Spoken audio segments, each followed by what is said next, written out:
DM साहब जांच भेजे, लेकिन डीएम साहब ने सीधे साहब से जांच कराई, जैसा की टक्कर पे हमारा नारा है, की टक्कर पे। शिक्षकों को चयन वेतनमान में 12 वर्ष की सेवा में प्रोन्नत वेतनमान मिलना चाहिए। उसके लिए उनको घूस चाहिए, तब वो करेंगे। तमाम पत्रावली पहले उन्होंने नहीं की है। तमाम शिक्षक जो निलंबित हुए हैं, उन निलंबित शिक्षकों की पत्रावलियां जांच होकर के आ गई, उनको क्लीन चिट है, लेकिन बहाली के लिए उनको घूस चाहिए। संजीव शर्मा का 1 महीने में 2 बार निलंबन होना और निलंबन होकर के उनको बहाल होना, ये बताता है कि दोनों निलंबन गलत थे।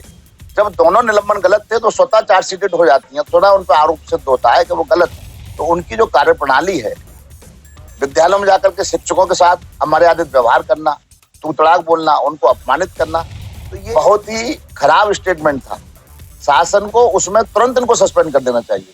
शिक्षक संघ तो धरने की बात कर रहा था, वो दंगे की बात कर। दंगा शब्द आना ही अपने आप में, एक दंगा बहुत व्यापक शब्द है भाई। समाज को आप जलाना चाहते हैं। अगर एक जिला विशिष्ट शिक्षा अधिकारी दंगे की बात करती है तो इसको तो शासन को तुरंत निलंबित करना चाहिए था। लेकिन कोई है जो उनको बचा रहा है, कोई तो ताकत है जो बचा रही है उनको, कोई तो ताकत है जो उनको बता रही है कि तुम शिक्षक जिलाध्यक्ष कितनी बार सस्पेंड करो, तुम्हारा कुछ नहीं होगा। कोई तो ताकत है।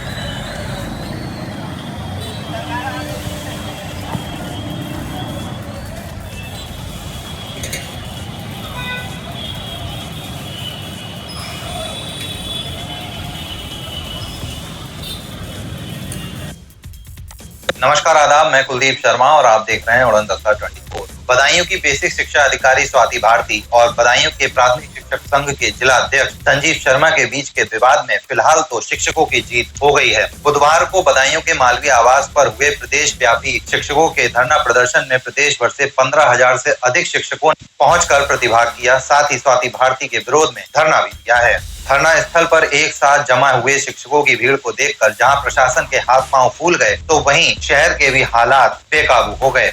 जगह जगह जाम के चलते जनता को काफी परेशानी का सामना करना पड़ा।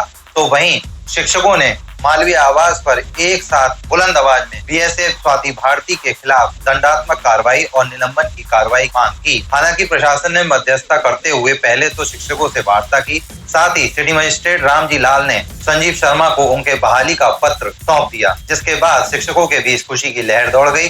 तो वहीं प्राथमिक शिक्षक संघ के प्रदेश अध्यक्ष दिनेश चंद्र शर्मा ने मंच से शिक्षकों को संबोधित करते हुए कहा कि बदायूं की बीएसए स्वाति भारती द्वारा लगातार जिले में पहली पोस्टिंग मिलने के बाद भ्रष्टाचार किया जा रहा है, जहां पर उन्होंने कई गंभीर आरोप भी लगाए। उन्होंने दावा किया है कि उनके पास सभी भ्रष्टाचार से संबंधित सबूत भी उनके पास हैं, जो समय आने पर शासन के सामने प्रस्तुत किए जाएंगे। उन्होंने शिक्षकों को संबोधित करते हुए कहा कि यदि शासन द्वारा बीएसए स्वाति भारती पे कार्रवाई नहीं की जाती है तो आगामी 9 अक्टूबर को एक बार फिर से शिक्षक लखनऊ में महानिदेशक शिक्षा के कार्यालय पर धरना प्रदर्शन देंगे। इसके साथ ही उन्होंने कहा कि शिक्षकों की एकता में बहुत दम है, जिसका सबूत आज सभी के सामने है। बदायूं में हुए धरना प्रदर्शन के साथ ही पूरे प्रदेश में बेसिक शिक्षा विभाग के शिक्षकों की एकता के बारे में चर्चा शुरू हो गई है, जहां पर बीएसए को बैकफुट पर आना पड़ा और तत्काल प्रभाव से उन्हें निलंबन को वापस भी लेना पड़ा है। तो वहीं शिक्षकों ने इस कार्रवाई को अपनी जीत के तौर पर देख रहे हैं। वहीं अब स्वाति भारती के आने वाले दिनों में शिक्षकों के प्रति क्या व्यवहार होगा और क्या वो संजीव शर्मा पर आगे कोई कार्रवाई कर पाएंगी, यह आने वाला समय बताएगा। आइए दिखाते हैं आपको अपनी ये रिपोर्ट।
देखिए आज जो क्या कर देखिए, शिक्षक दिवस के अवसर पर बदायूं के बीएसए हमारे शिक्षक संघ के जिलाध्यक्ष अकारण निलंबित हुए। एक ही दिन में पहले उनका एक दिन का वेतन काट दिया। उसके बाद उनको लगा कि नहीं, इससे काम नहीं चला, तो फिर उन्होंने शाम को निलंबित कर दिया। शिक्षक दिवस को हुई इस घटना से पूरे प्रदेश का शिक्षक आक्रोशित था और जब लखनऊ में पूरे प्रदेश के जिलाध्यक्ष मंत्री थे तो उन्होंने निर्णय लिया कि इसका विरोध होना चाहिए। सरकार को सारी बातें संज्ञान में लाते हुए हम लोगों ने निर्णय लिया कि 20 सितंबर को बदायूं में बैठे।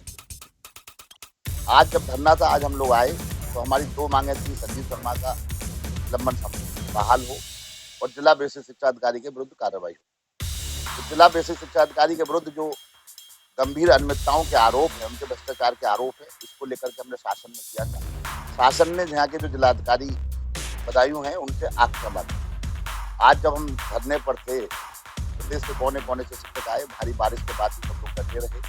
तब जिलाधिकारी महोदय ने सिटी मजिस्ट्रेट जो यहाँ के हैं उनको मंच पर भेजा। सिटी मजिस्ट्रेट ने आकर के हमारे जो जिलाध्यक्ष है इनको बहाली का आदेश दिया है, उन्होंने कराए और जो उन्होंने बताया कि जिलाधिकारी महोदय ने जिला बेसिक शिक्षा के संबंध जो आज्ञा मांगी गई शासन वो 18 तारीख को वहाँ पर भेज। चूँकि जिला बेसिक शिक्षा अधिकारी के विरुद्ध जो भी कार्रवाई होगी वो जिला प्रशासन से ना होकर के वो उत्तर प्रदेश शासन से होगी, इसलिए आज यहाँ पर निर्णय लिया कि अब जिला प्रशासन के समक्ष बैठने का कोई औचित्य नहीं है, क्योंकि कार्रवाई उत्तर प्रदेश शासन से होनी है। इसलिए हम लोगों ने निर्णय लिया है कि 9 अक्टूबर से महानिदेशक स्कूल शिक्षा के समक्ष लखनऊ में पूरे प्रदेश के शिक्षक बैठे। क्या-क्या भ्रष्टाचार के आरोप लगे? बीएसए में भ्रष्टाचार के आरोप लगे हैं। 90% से कम छात्रों की उपस्थिति पर वो वेतन रोक देते हैं और ऐसा कोई शासनादेश नहीं है। शिक्षकों को चयन वेतनमान में 12 वर्ष की सेवा में प्रोन्नत वेतनमान मिलना चाहिए, उसके लिए उनको घूस चाहिए, तब वो करेंगे। तमाम पत्रावली पहले उन्होंने नहीं की है। तमाम शिक्षक जो निलंबित हुए हैं उन निलंबित शिक्षकों की पत्रावलियां जांच होकर के आ गई, उनको क्लीन चिट है, लेकिन बहाली के लिए उनको घूस चाहिए। संजीव शर्मा का 1 महीने में 2 बार निलंबन होना और निलंबन होकर के उनको बहाल होना, ये बताता है कि दोनों निलंबन गलत थे। जब दोनों निलंबन गलत थे तो स्वतः चार्जशीटेड हो जाती हैं, थोड़ा उन पर आरोप सिद्ध होता है कि वो गलत। तो उनकी जो कार्यप्रणाली है, विद्यालयों में जाकर के शिक्षकों के साथ अमर्यादित व्यवहार करना, तूतड़ाक बोलना, उनको अपमानित करना, तो ये एक जिला बेसिक शिक्षा अधिकारी की कार्यप्रणाली इस प्रकार की नहीं होनी चाहिए। ये सारे आरोप है, उनके साक्ष्य भी हम लोगों के पास है। इसलिए हमने मांग की, क्योंकि साक्ष्यों में यहाँ बदायूं में कार्यरत शिक्षक शामिल हैं, इसलिए हमने मांग की कि इनको हटा करके जांच की जाए। जब वो जिलाध्यक्ष को सस्पेंड करके ये शिक्षकों को एक संदेश दे चुकी हैं कि उनके अनियमितताओं के खिलाफ जो भी बोलेगा उसको कार्रवाई करेंगे, तो जो शिक्षक कार्यरत है उसमें भय तो व्याप्त हो ही गया कि अगर हम इनके भ्रष्टाचारों की पोल खोलेंगे, भ्रष्टाचार के खिलाफ साक्ष्य देंगे, तो निश्चित तौर पर बीएसए उनके खिलाफ कार्रवाई करेंगे। इसीलिए ना संगठन अड़ा है कि इनको हटा करके कार्रवाई हो। मैं निश्चित कहता हूँ कि जितनी अनियमितताएं इन्होंने की हैं उनके सारे साक्ष्य हमारे पास मौजूद है। हटा करके कार्रवाई होगी तो निश्चित दोषी पाई जाएगी।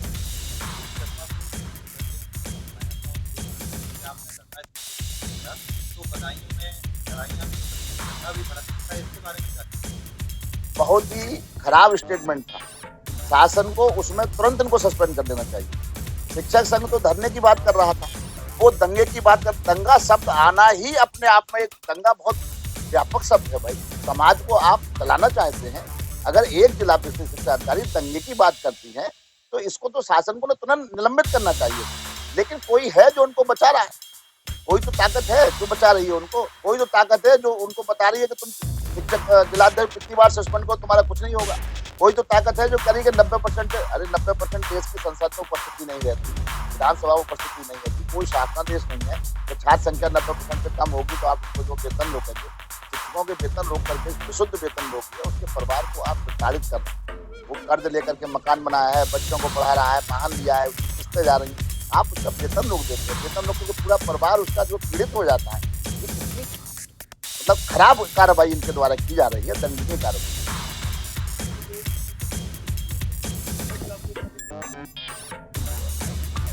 तहरीर, उसकी शिकायत जिलाध्यक्ष संजीव शर्मा ने यहाँ के जिलाधिकारी महोदय से, वरिष्ठ अधीक्षक महोदय से की है और मैं उम्मीद करता हूँ कि यहाँ के जिला प्रशासन उसका